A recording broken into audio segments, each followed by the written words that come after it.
Hello everyone, hope you're doing well. Just missed Tillington this morning because Cassie's gone to work with my son. So I want to talk about motive this morning. Before I do that, I want to discuss again a little bit, just briefly, what happened with this hoax call. This hoax that Donald had been arrested. Yesterday when I talked about it, I'd had very little sleep.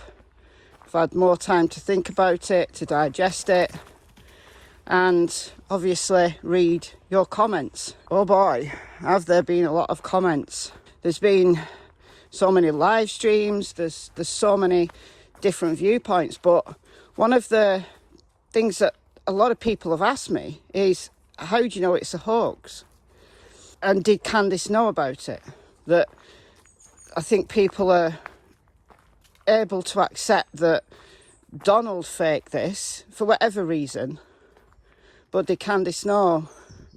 Well, if you listen to the phone call that Candus made to Donald's stepsister Mary, you'll hear right at the beginning of the call her say, the police are here now, they've got him in cuffs, and they had him outside and they were beating him up. So unless Donald had got two of his friends to dress up as police officers, then clearly Candus knew it wasn't true. And yeah, it was an absolute Oscar-winning performance. Now, she was clearly intoxicated by one or more substances. Was she forced to make that call? I don't know. Wasn't there. Don't know. If I had to guess, I'd say that she was highly emotional anyway. It shows she can express extreme emotion, and Donald capitalised on it.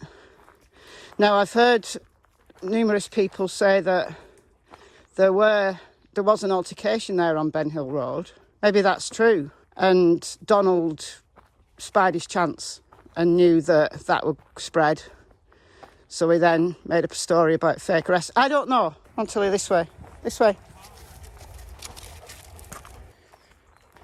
I absolutely believe that Donald knew exactly what he was doing, and it's my view Candus went along with it. So there's that. But I think what this shows very, very clearly is how capable Donald and Candus are of lying. Just got to check for sheep in this field. No sheep, good. It shows me absolutely that Donald and Candus are able to keep a lie going. They're able to concoct a story. They're just able to lie, right? I'm going to do a separate video about the script that's been used. For the longest time, up until, 3 days ago, and me really thinking through what Grandma said, the difference between Candus saying we were 5 minutes away from home and that major discrepancy of Grandma saying they were an hour and a half away from home, that really got me thinking. This ability to lie that has been demonstrated here solidifies it for me, that this was a script, this was a story, in my humble opinion, and I'll do a separate video on that, looking at the stories of the three who we've now got stories from. So it brings me to the obvious question of why, if the parents are involved, and I absolutely gave them the benefit of the doubt for the longest time. I mean, I said a while ago Donald was my number one suspect, but I still gave him the benefit of the doubt. I did. But now the possibility of them being completely innocent, for me, is, my humble opinion, next to nothing.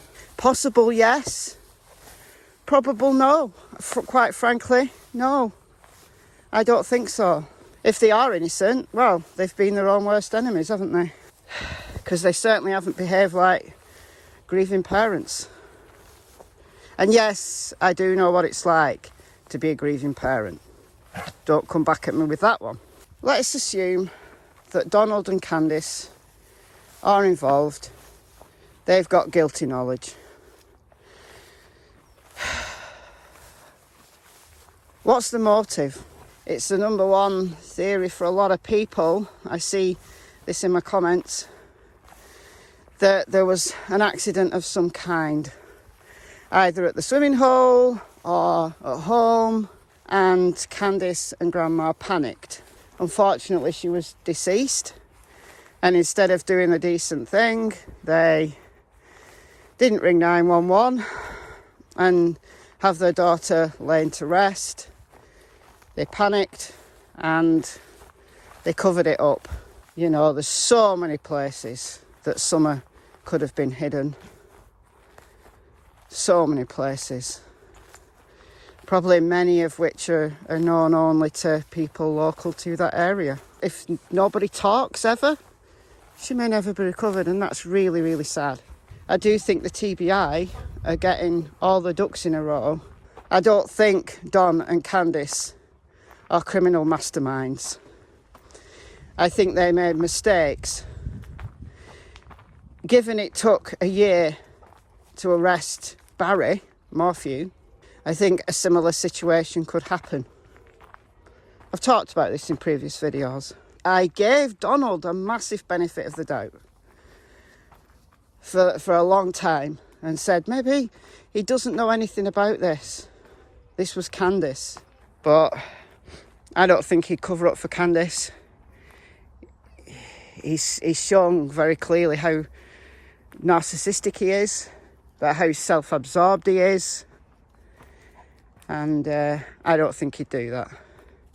So when an accident occurred, maybe the motive wasn't panic. Maybe they knew they had to cover up because of evidence on Summer's body of abuse, neglect. This was selfish, purely selfish motives, that they didn't take the rap then, do the decent thing and give their daughter a place to rest.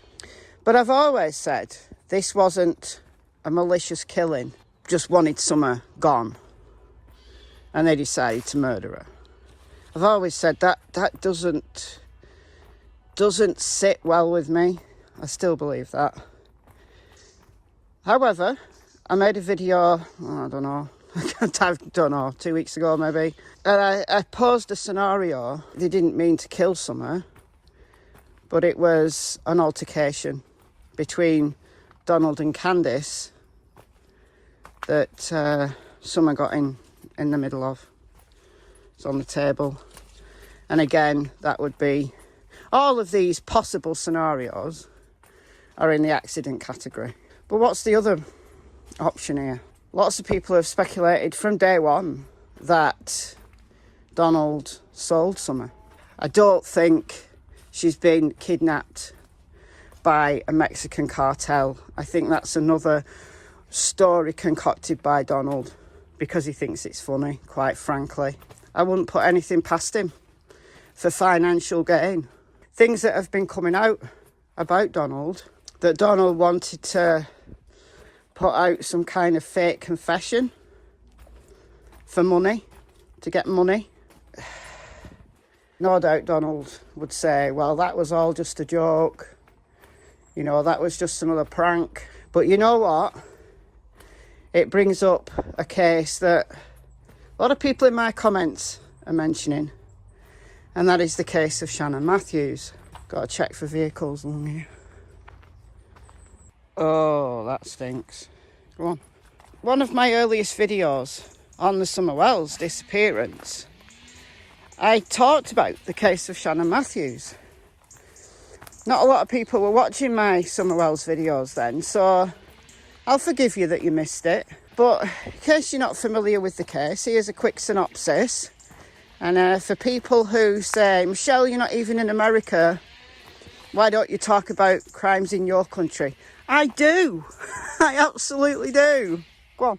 So Shannon Matthews lived in Dewsbury, which is a town in the county of Yorkshire, which is the next county over from here.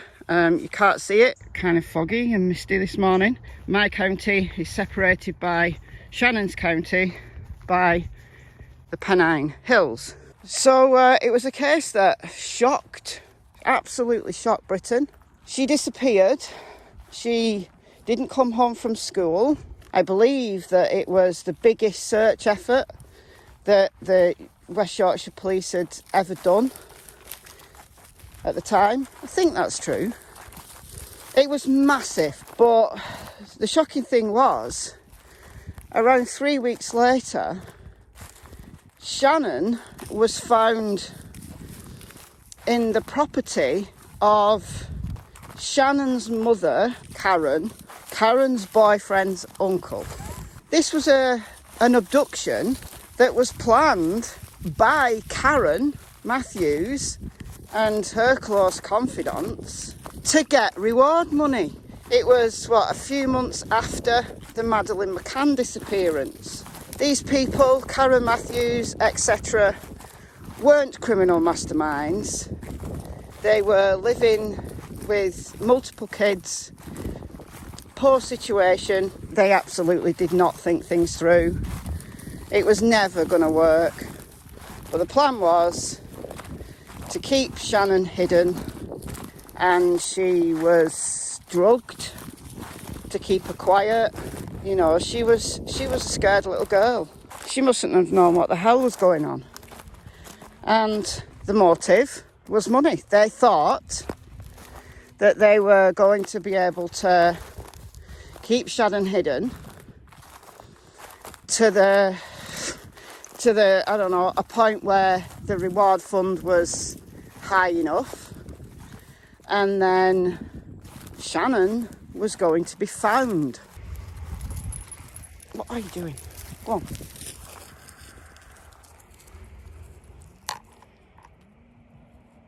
What the hell?